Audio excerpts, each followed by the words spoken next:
E aí galera, beleza? Aqui quem fala é o Deuzerk. Hoje quem vai narrar as histórias pra vocês é o Noturno. Sim, Deuzerk, vamos para as histórias sobre obsessores.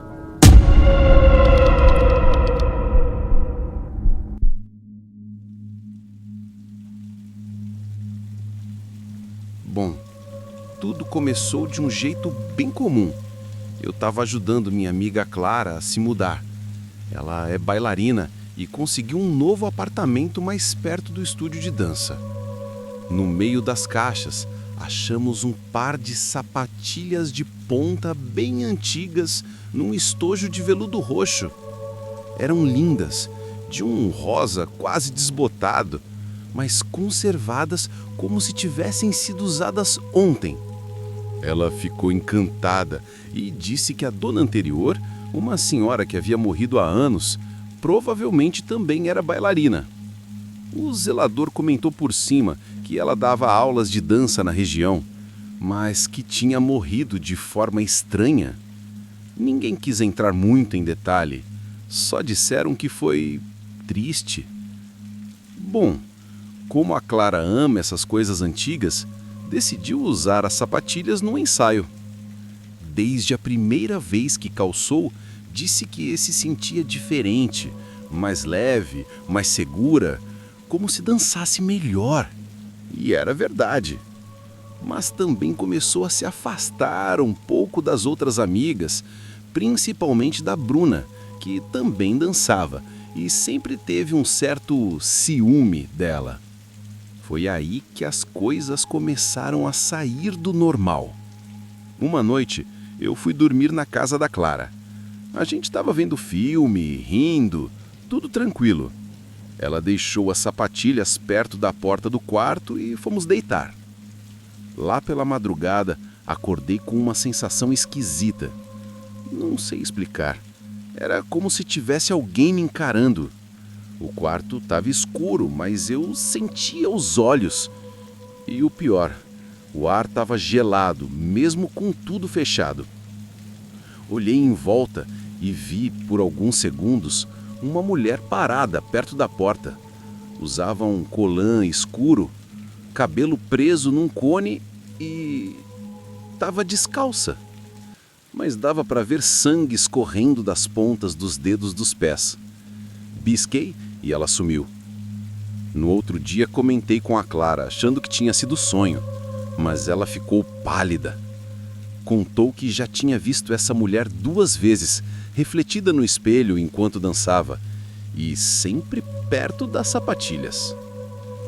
As coisas ficaram mais pesadas quando a Bruna foi visitar a Clara para tentar se reaproximar.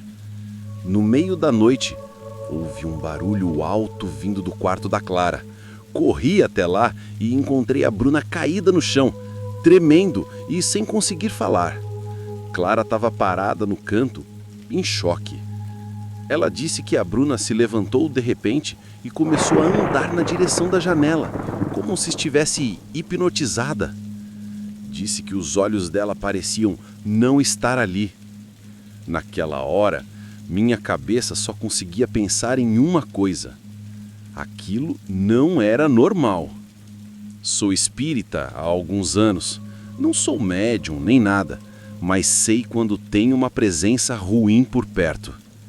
Fiz uma oração ali mesmo, pedindo proteção.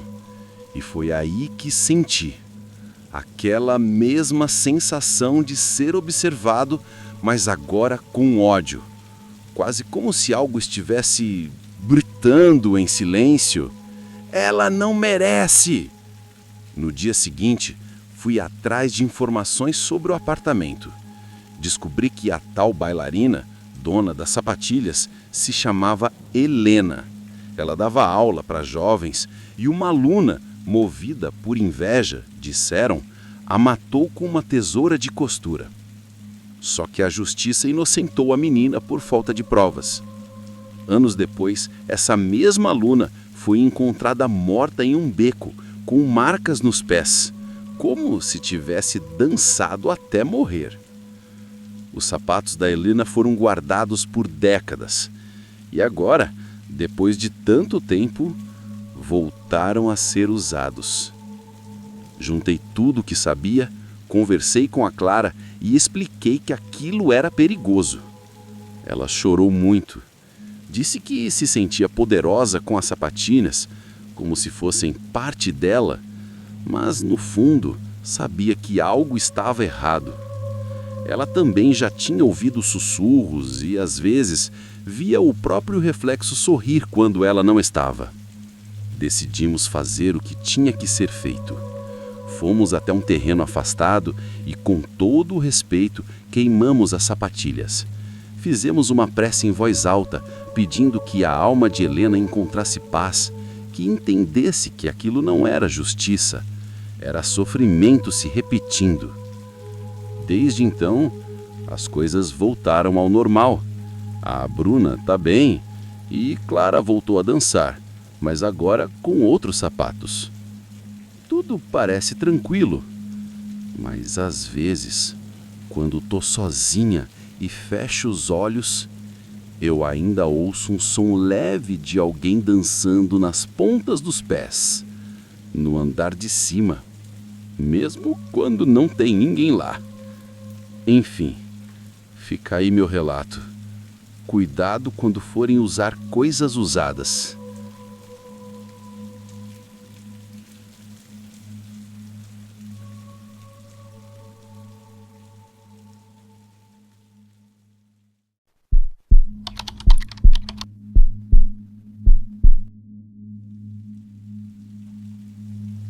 Bom, meu nome é Davi. Tudo começou numa noite que parecia normal. Eu tinha ido visitar minha tia. Estava voltando para casa quando, do nada, um tiroteio começou numa rua próxima. Me joguei no chão para me proteger, mas mesmo assim levei um tiro de raspão na perna. Na confusão, alguém chamou a polícia. E aí foi onde tudo desandou. Alguém deu um depoimento errado e meu nome foi parar na lista de suspeitos. Fui algemado, interrogado, acusado de envolvimento.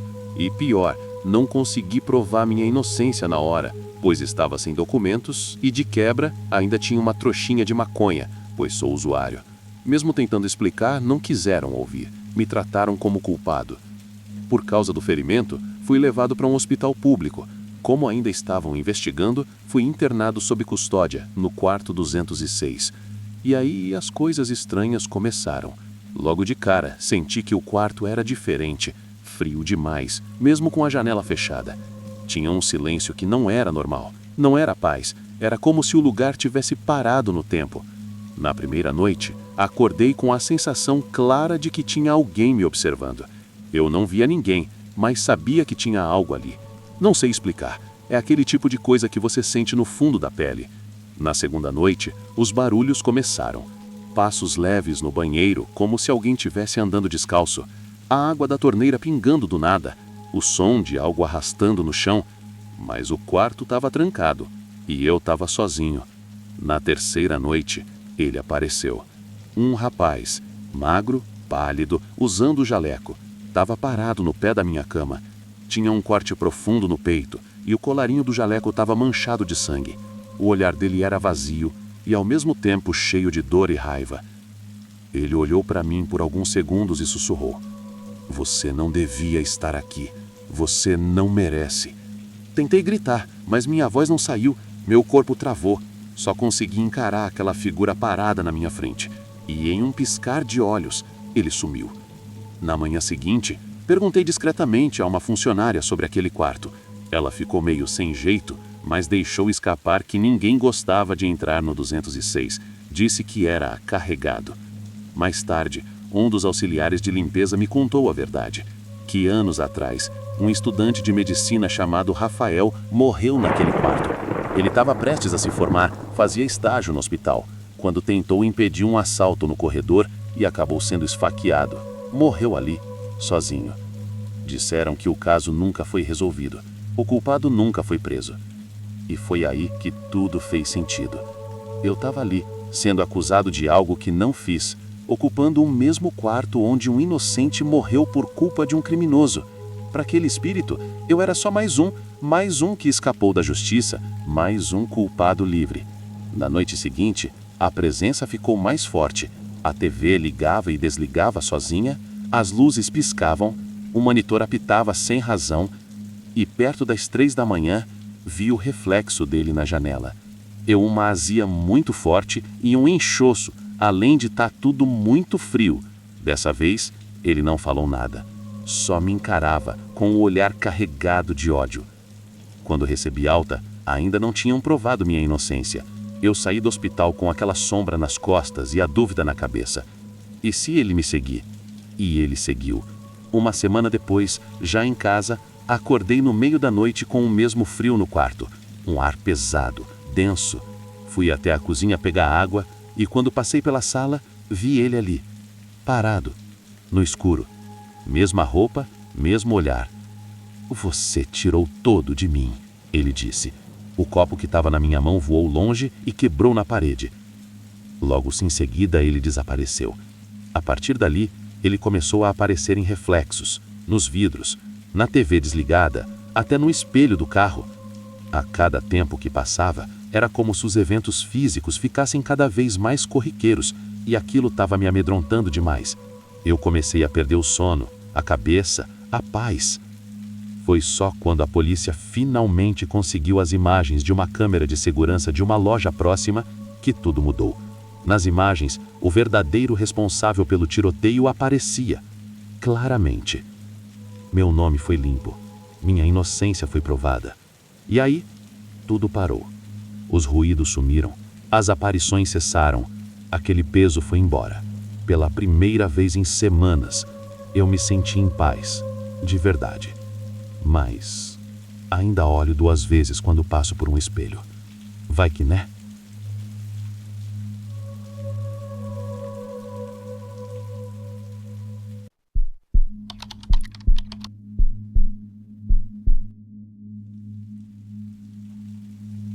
O que vivi não dá para guardar só para mim. Meu nome é Marcelo, tenho 39 anos e trabalho numa empresa de manutenção elétrica. Sou viúvo. Minha esposa, Amanda, faleceu há 2 anos num acidente de carro.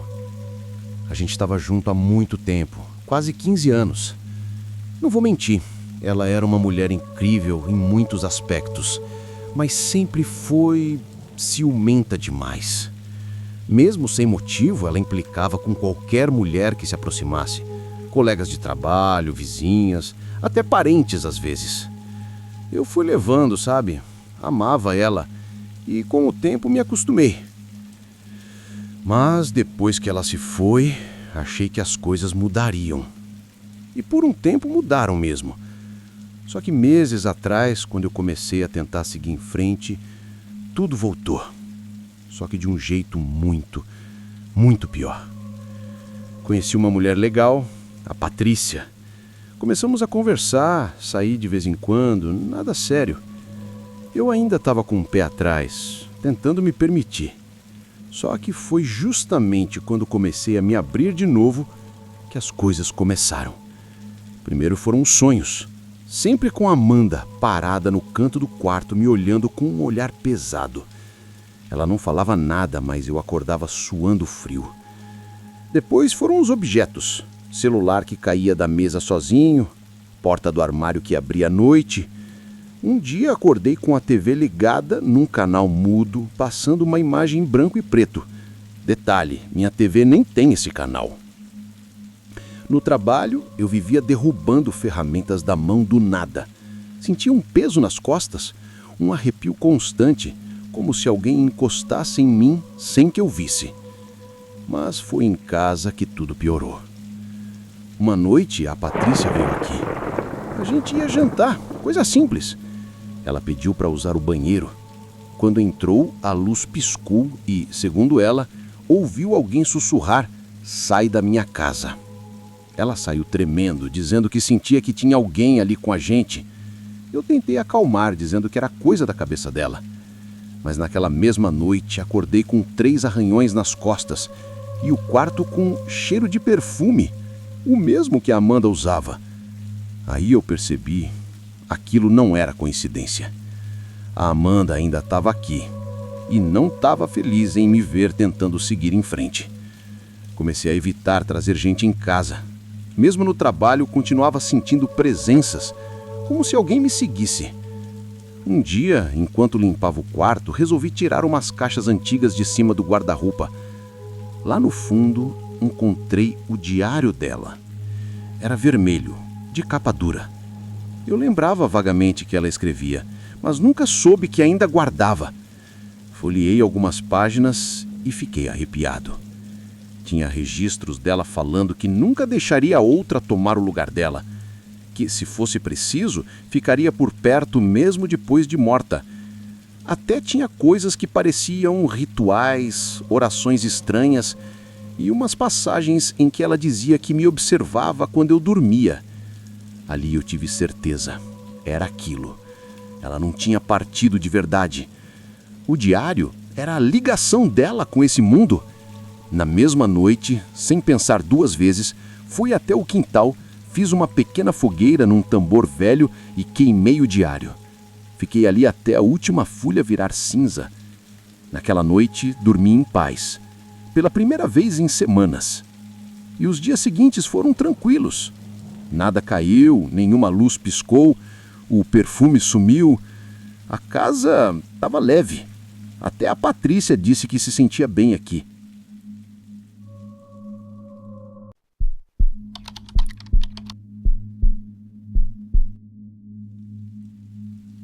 Espero que estejam todos bem. Meu nome é Vitor. Nunca pensei que ia mandar algo pra cá, mas depois do que aconteceu comigo, eu precisava dividir essa história. Eu sou vigia noturno numa escola estadual do interior. Trabalho tranquilo, silencioso, até demais. A maioria das noites é só eu e os corredores vazios. Confiro os cadeados, as câmeras, dou umas voltas, fico ali até amanhecer. Era uma rotina normal, mas há algumas semanas isso mudou. Tudo começou numa terça-feira. Tinha chovido o dia inteiro e a noite estava abafada, estranha. O silêncio parecia forçado, como se tivesse algo segurando o som. Lá pela meia-noite, passei pelo pátio de trás, que dá acesso ao depósito da quadra. E ali, senti pela primeira vez uma coisa diferente. Um arrepio forte e a sensação de estar sendo observado. Olhei em volta. Nada. Na noite seguinte, passei pelo mesmo lugar e ouvi um barulho baixinho, como alguém chorando. Fui até o depósito e abri a porta, mas não tinha ninguém lá. O choro parou assim que abri. Na terceira noite, enquanto acompanhava pelas câmeras, percebi que a imagem do pátio travava de vez em quando. E, quando voltava, dava para ver uma sombra passando ao fundo, sempre perto do balanço. Desci para conferir. Quando cheguei lá, senti aquele mesmo frio. Olhei para a janela da sala de artes e juro por tudo, vi um menino ali. Uniforme da escola, cabeça baixa, pele pálida. Piscou, sumiu.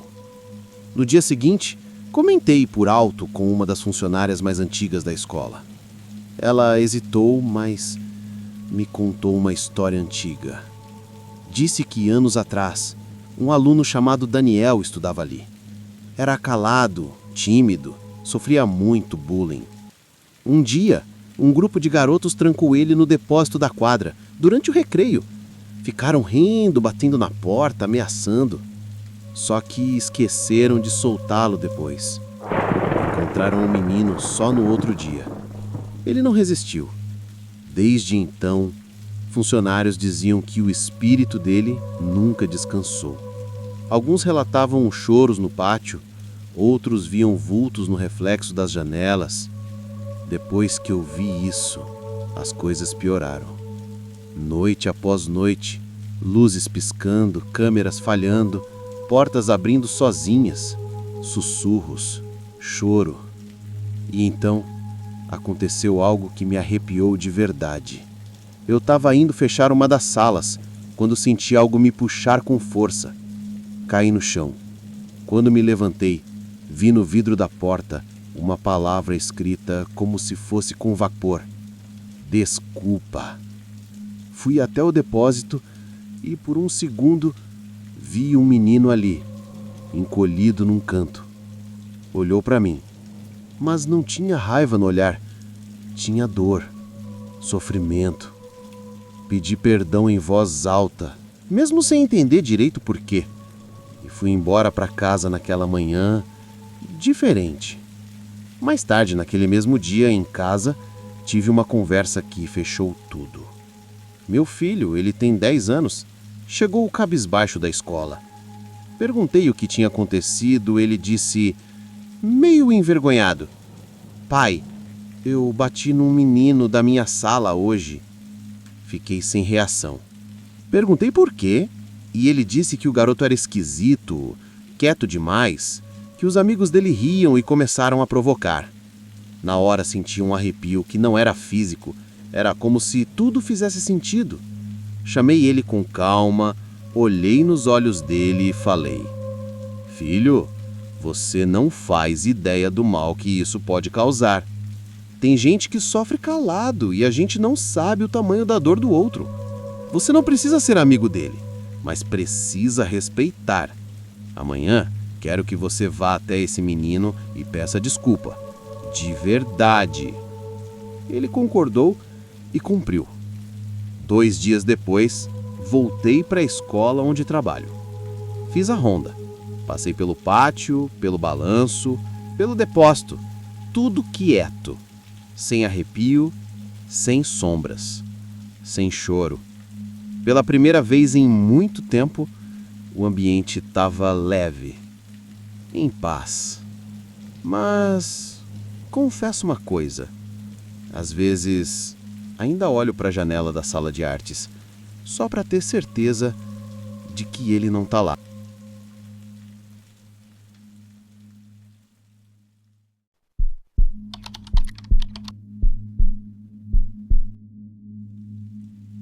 É engraçado como os antigos, nossos avós eram sábios.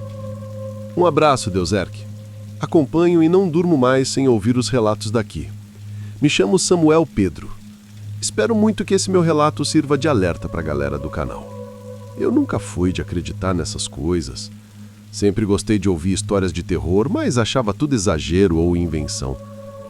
Até que uma coisa muito estranha aconteceu comigo. E eu espero, de verdade, que ninguém passe pelo que eu passei. Tudo começou de forma bem sutil. À noite, eu senti uma presença. Era como se tivesse alguém me observando, principalmente quando eu apagava as luzes. No começo achei que era só coisa da minha cabeça, sei lá, estresse do trabalho, cansaço. Mas aí a coisa foi piorando.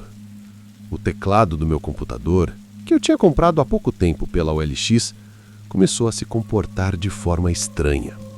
As teclas pressionavam sozinhas, mesmo com o PC desligado. Às vezes eu acordava e encontrava a tela ligada, cheia de símbolos aleatórios, como se alguém tivesse digitado durante a noite. Achei que era defeito ou vírus, mas os barulhos vinham do teclado, mesmo quando tudo estava desconectado. Comecei a perder o sono, e com o passar dos dias, a sensação de que algo ou alguém estava me vigiando só aumentava. Até que uma noite eu vi, no reflexo da tela escura do monitor, uma sombra parada atrás de mim. Quando virei, não tinha ninguém. Mas o ar estava gelado e o teclado tremia levemente na mesa. Foi aí que liguei para minha avó, que mora no interior.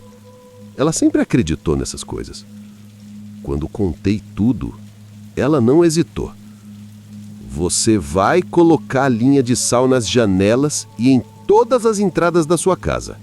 Enquanto a gente não descobre o que está chamando isso para aí, essa linha vai te proteger.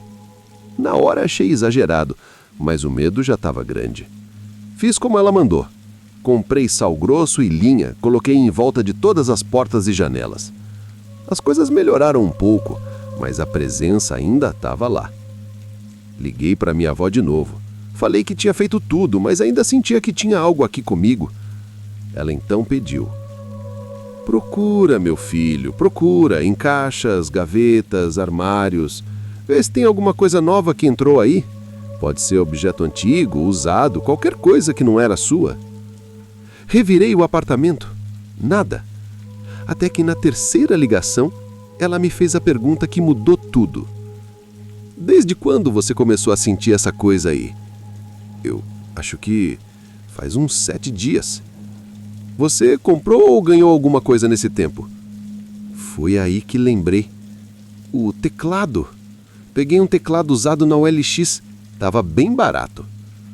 A voz dela mudou na hora. Fala com o homem que te vendeu isso. Pergunta de onde veio.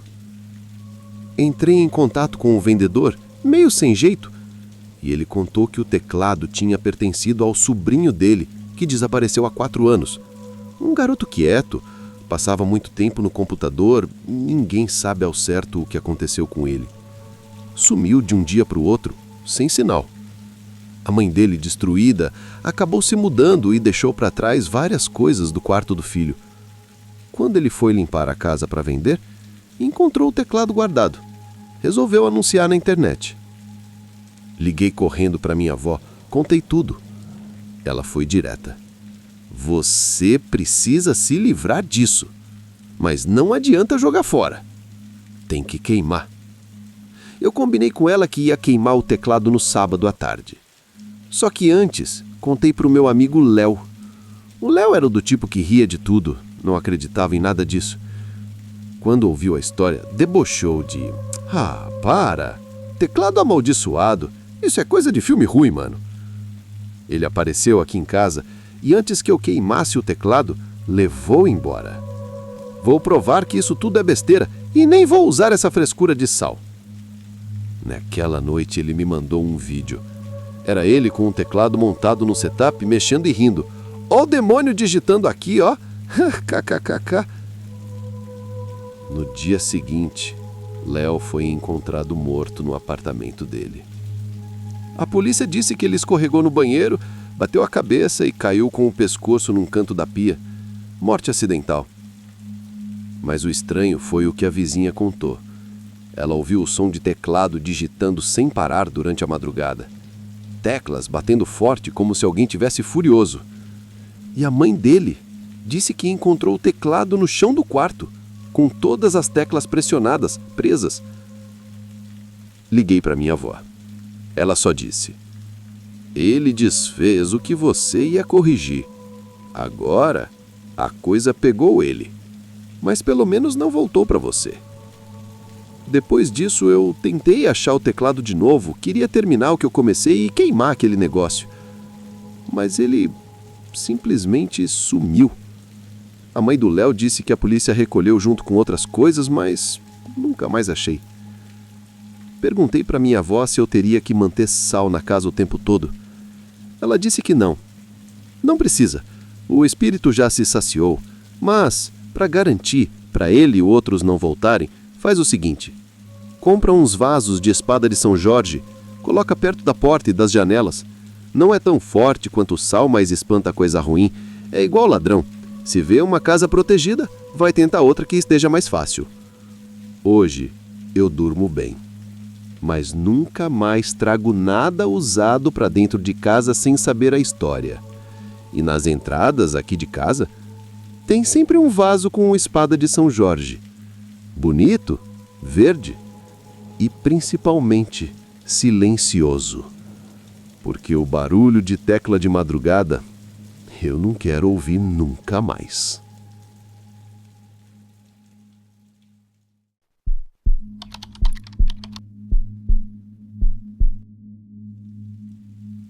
Nunca fui muito de acreditar nessas histórias de assombração, mas depois do que aconteceu comigo, sinceramente, hoje eu penso 2 vezes antes de duvidar dessas coisas.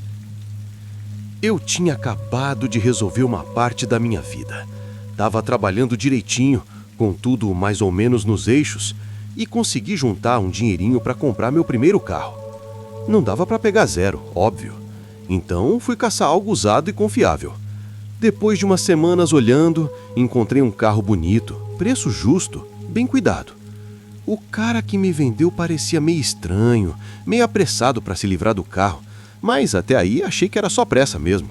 Fiz os documentos, paguei e saí dirigindo o carro no mesmo dia. Na primeira semana, tudo certo, mas depois começaram umas coisas esquisitas. Às vezes eu dirigia e sentia que tinha alguém sentado no banco de trás. Não dava para ver nada, claro, mas o espelho retrovisor mostrava uma sombra, um vulto, e quando eu virava para olhar, nada. Outra coisa, o carro vivia com cheiro de cigarro velho, mesmo que ninguém tivesse fumado ali dentro. E o rádio ligava sozinho, sempre tocando umas músicas antigas que eu nunca escutei.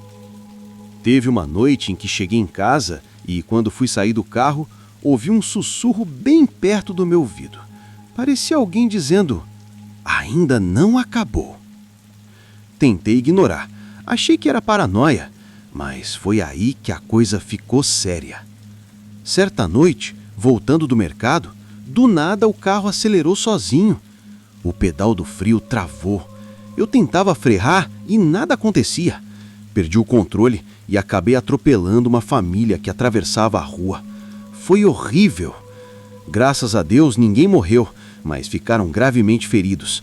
A polícia foi chamada na hora, e mesmo eu jurando que o carro disparou sozinho, ninguém acreditou. Disseram que foi imprudência minha, que eu estava em alta velocidade. Fui preso por tentativa de homicídio. Fiquei um tempo na cadeia, até que o laudo apontou que não havia álcool nem intenção de matar. Como não teve morte e com a ajuda de um advogado, consegui responder em liberdade. Quando saí, muita gente se afastou.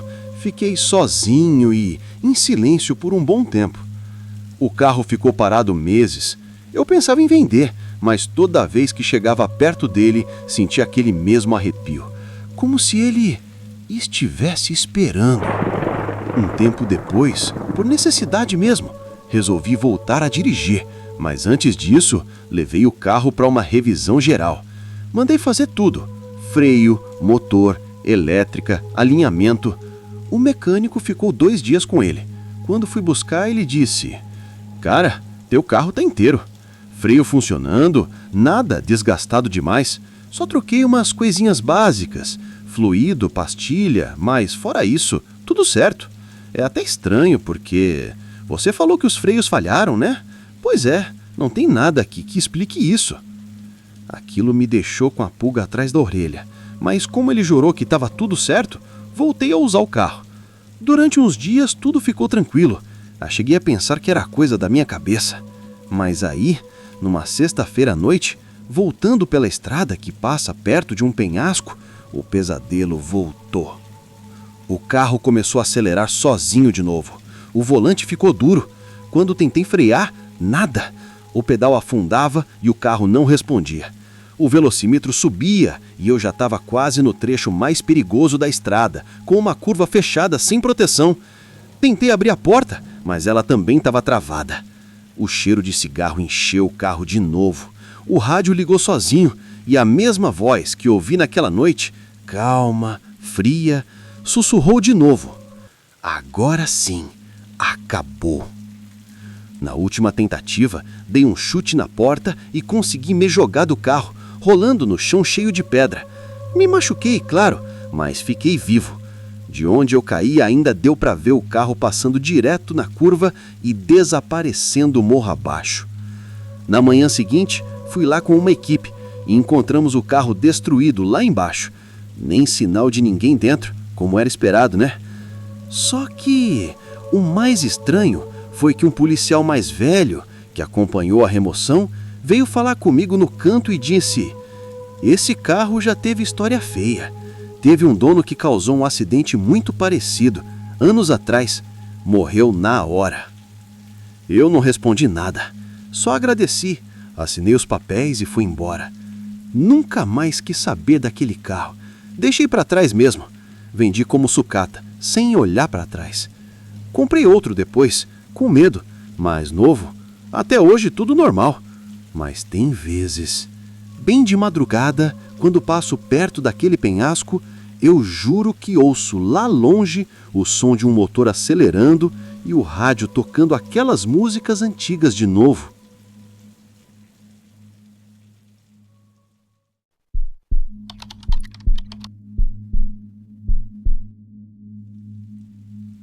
Falei com minha tia-avó se deveria compartilhar esse relato aqui, e ela concordou, então aqui estou eu. Essa é a primeira vez que eu compartilho algo assim, mas eu precisava tirar isso do peito. Talvez ajude alguém, ou talvez só sirva como aviso de que tem coisas que a gente não enxerga, mas que ainda assim estão bem presentes. Faz uns meses eu me mudei para a casa da minha avó, depois que ela faleceu. A casa ficou para mim. Pequena, antiga, cheia de memória, mas estava em boas condições. Como eu estava com pouco dinheiro, aproveitei os móveis que já estavam lá, e entre eles uma cama antiga de madeira escura, muito pesada, daquelas que a gente só encontra em casa de vó mesmo. Minha avó sempre falava que aquela cama era dos pais dela, ou seja, meus bisavós. Para mim aquilo era até simbólico. Dormir na cama onde gerações da minha família já haviam dormido. Coloquei no quarto e comecei minha nova rotina ali. Nos primeiros dias, tudo correu bem. Silêncio, paz. Mas aí, num sábado à noite, eu estava sozinho, meio entediada. Acabei fazendo uma besteira por impulso. Entrei num site e marquei com uma garota de programa. Ela chegou por volta das 10 da noite. Era bonita, discreta, muito educada. Depois de tudo, ficamos conversando um pouco. Ela parecia tranquila, pé no chão. Em um momento, eu perguntei mais sobre ela, de onde era, o que fazia antes daquilo. Ela falou com naturalidade, como quem já cansou de esconder a verdade. Comecei com isso faz uns 2 anos. Meu marido morreu do nada, e ele tinha deixado um monte de dívida. Eu não sabia o que fazer. Foi o jeito mais rápido que encontrei de ganhar dinheiro sem depender de ninguém. Na hora eu só balancei a cabeça, meio sem saber o que dizer.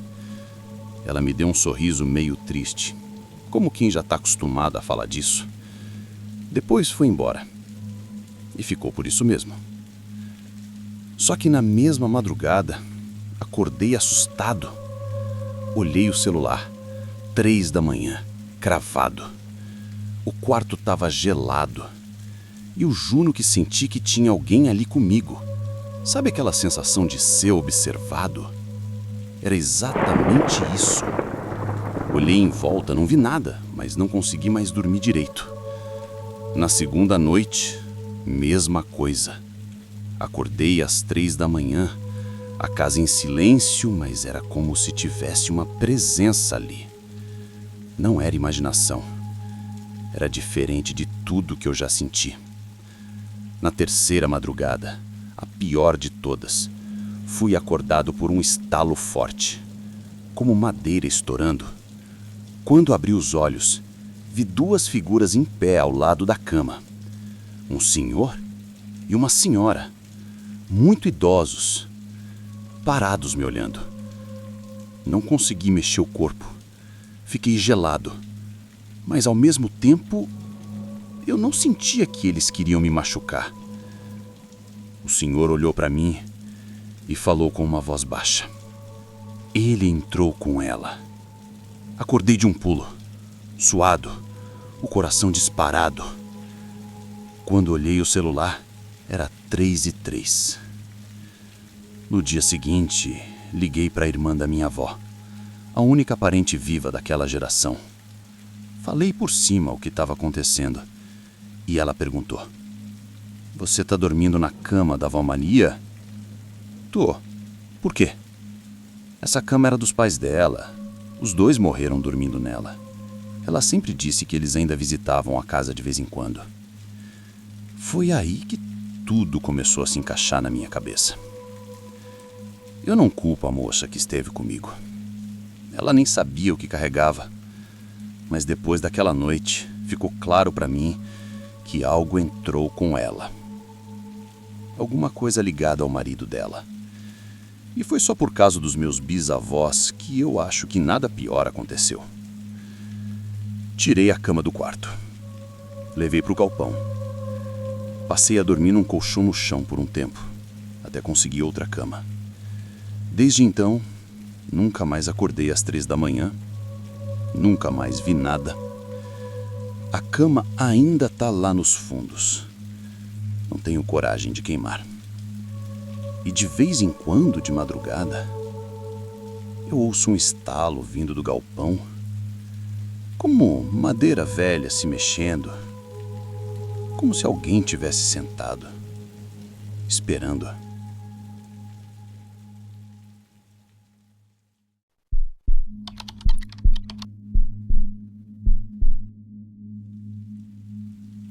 O que vou contar aconteceu comigo há pouco tempo. Não é o tipo de coisa que você compartilha numa conversa de bar, mas talvez esse seja o lugar certo para isso.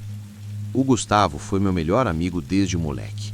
A gente cresceu junto, dividiu tudo. Riu, chorou, brigou, fez as pazes. Era meu irmão de alma. 2 anos atrás, ele morreu de forma inesperada. Um aneurisma. Sem sinal, sem chance de despedida. A perda me marcou. Mas com o tempo, comecei a perceber que tinha alguma coisa errada. Toda vez que eu tentava me aproximar de alguém novo, fazer amizade, conversar, até sair com alguém, alguma coisa dava errado. Discussões do nada, mal entendidos estranhos. As pessoas diziam que sentiam uma energia ruim quando estavam comigo, especialmente quando iam na minha casa. E eu também sentia. Sempre à noite, principalmente quando estava sozinho no quarto. Aquela sensação de ser observado. Um frio que não vinha da janela. O abajur piscando, como se algo estivesse ali comigo, parado, me vigiando. Foi nessa época que conheci o Lucas, um cara novo na cidade, da mesma academia que eu. A gente se deu bem rápido. Ele era tranquilo, observador. Pela primeira vez eu sentia que uma amizade nova estava fluindo sem interferência. Chamei ele para assistir um filme em casa, mas assim que ele entrou, o clima mudou. O ar ficou pesado, o mesmo que eu já tinha sentido tantas vezes. Lucas parou no corredor, ficou quieto por uns segundos e me disse bem direto: "Tem algo aqui com você. E tá com ciúmes." Eu congelei. Antes que eu pudesse dizer qualquer coisa, ele levantou as sobrancelhas e falou: "Vamos sair daqui, agora. Não fala mais nada aqui dentro." A gente foi até a esquina e ele sugeriu que a gente se falasse só por telefone dali em diante. Na ligação ele explicou: "Essas coisas sentem quando estão sendo ameaçadas. Ele é um obsessor, é um espírito que está obcecado por alguma missão. Eles são diferentes de fantasmas que, por sua vez, estão ligados a algum trauma local. Se a gente tentasse se livrar da ligação agora, no caso, o objeto que o está ligando a uma obsessão, que no caso é a amizade que havia entre vocês, ele podia até matar a gente. É nesse momento que o espírito fica mais forte. Precisamos primeiro enfraquecê-lo." Aí ele me perguntou: "Tem algum objeto que era dele que ele te deu ou te emprestou?" Foi então que caiu a ficha. No último dia que vi o Gustavo em vida, ele me emprestou uma caneta especial que ele adorava. Era presente do pai dele. E desde que ele morreu, ela ficou guardada na minha escrivaninha. Lucas ficou em silêncio por uns segundos e disse: "É isso. Ele está preso nessa ligação." Então ele montou o plano. "Hoje eu vou dormir na sua casa. Às 3 da manhã ele vai aparecer. É o horário que esses espíritos ficam mais ativos. E eu vou estar esperando com uma barra de ferro. Quando ele enfraquecer, você queima a caneta na mesma hora." Eu perguntei: "Ferro funciona contra espírito?" E ele explicou: "Funciona. O ferro tem uma vibração que corta a densidade energética deles. É como uma pancada na alma. Já fiz isso antes. Eu estudo o ocultismo há anos. Não é a primeira vez que lido com esse tipo de coisa." Naquela noite, confesso que quase não dormi. Às 2h58, o quarto ficou gelado. O abajur desligou sozinho. Lucas se levantou devagar com a barra de ferro na mão. E aí, ele apareceu. Na penumbra, no canto do quarto, uma sombra escura com forma humana, parada. Era o Gustavo. Eu senti. Era ele. Antes que qualquer coisa acontecesse, Lucas desferiu um golpe seco com o ferro bem na direção da sombra. Um som grave preencheu o ambiente e a sombra recuou, se contorcendo como fumaça sendo soprada. Na hora, corri até a gaveta, peguei a caneta do Gustavo e joguei no balde de metal com álcool que já estava preparado. Acendi o fósforo e foi como se o ar respirasse aliviado. A sombra sumiu. O silêncio voltou. A temperatura normalizou. Lucas sentou e respirou fundo.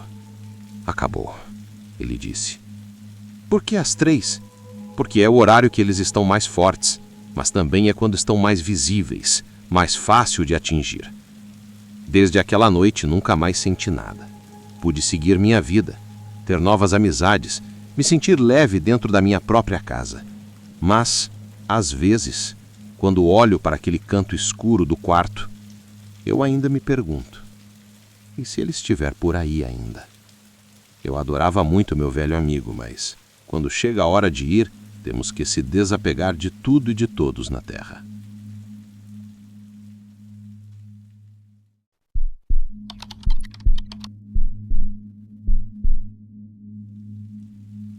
Eu nunca fui muito de acreditar nessas coisas de espírito, maldição, essas paradas. Mas depois do que eu vivi, eu penso 2 vezes antes de duvidar. Trabalho como gari aqui na cidade há uns 6 anos. Meu turno é o da noite, então já vi de tudo nas ruas depois que o pessoal vai dormir. Mas uma coisa que eu aprendi com o tempo é que o lixo das pessoas diz muito sobre elas. Tem gente que joga fora coisa que parece nova, brinquedo, roupa, até móvel. E às vezes, quando encontro algo em bom estado, levo para casa. Naquela noite, a gente estava na rua 17, perto de um conjunto habitacional. Era uma terça-feira, umas 23h30. Foi quando vi uma boneca grande, com o vestido rosa e o cabelo todo arrumadinho, jogada perto de uma caixa rasgada. Estava inteira, só com uma sujeirinha no rosto. Na hora pensei na minha filha, ela tem 4 anos e ama a boneca. Peguei, limpei com o pano úmido ali mesmo no caminhão e guardei na parte de trás da cabine. Quando cheguei em casa, quase 1h, minha esposa já estava dormindo. Deixei a boneca no sofá da sala, pensando em dar para minha filha pela manhã, como surpresa. Mas aí começaram as coisas estranhas. Por volta das 3 horas, acordei com o barulho de passo no corredor. Achei que fosse minha filha indo ao banheiro. Levantei, fui até o quarto dela. Ela estava dormindo profundamente. Voltei, olhei a sala, tudo parecia igual. Mas quando fui entrar no quarto de novo, senti aquele arrepio estranho. Como se alguém estivesse olhando por cima do meu ombro. Fechei a porta devagar e deitei de novo. Tentei dormir, mas foi difícil. Na noite seguinte, mesma coisa. Às 3 em ponto, acordei com o barulho de risada. Aquelas risadas de criança, bem baixinha, como se viesse da sala. Levantei, coração acelerado. A boneca ainda estava lá, sentada no sofá, mas agora com a cabeça virada para o lado da porta. Eu tenho certeza que quando deixei ela estava de frente para a TV. Na terceira noite, a pior de todas, acordei com a porta do meu quarto se abrindo devagar. Levantei no susto e por um segundo vi algo parado na porta. Uma figura pequena, com um vestido rosa. Acendi a luz. Não tinha nada. Minha esposa acordou assustada, perguntou o que estava acontecendo. Eu só disse que devia ser coisa da minha cabeça. Mas eu já sabia. Tinha alguma coisa errada com aquela boneca. Na manhã seguinte, perguntei para um dos caras mais antigos do caminhão, o Zé. Gente boa, já viu de tudo. Contei por alto o que estava rolando. Ele arregalou os olhos e perguntou: "Você pegou boneca na rua 17? Confirmei. E ele respondeu: "Teve um caso naquela rua anos atrás. Uma mulher que enlouqueceu depois que a filha morreu engasgada. Dizem que ela ficava dias abraçada com a boneca da menina. Até que um dia ela mesma morreu dentro de casa. Ninguém sabe como. E toda vez que alguém pega algo daquela casa, dá problema. Na hora, eu nem pensei duas vezes. Voltei no caminhão, coloquei a boneca num saco preto, amarrei com fita e joguei no container mais longe da minha rota. Desde então, nunca mais acordei às 3 da manhã. A risada parou, o peso no ar sumiu. Mas de vez em quando passo perto da rua 17, parece que tem algo me seguindo com o olhar. Como se eu tivesse me livrado da boneca, mas não do que veio com ela.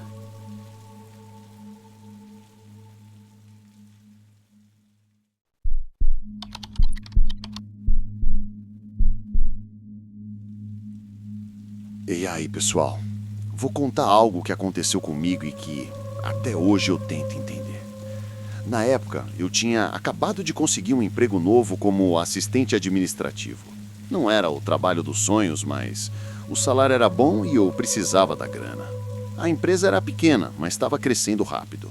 A dona, a Sônia, era conhecida por ser durona e super exigente, mas eficiente.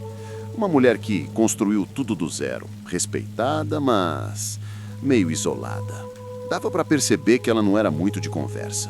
Fiquei lá por umas 3 semanas sem grandes problemas. Fazia o básico, respondia e-mails, organizava planilhas e às vezes ficava até mais tarde para ajudar a preparar relatórios.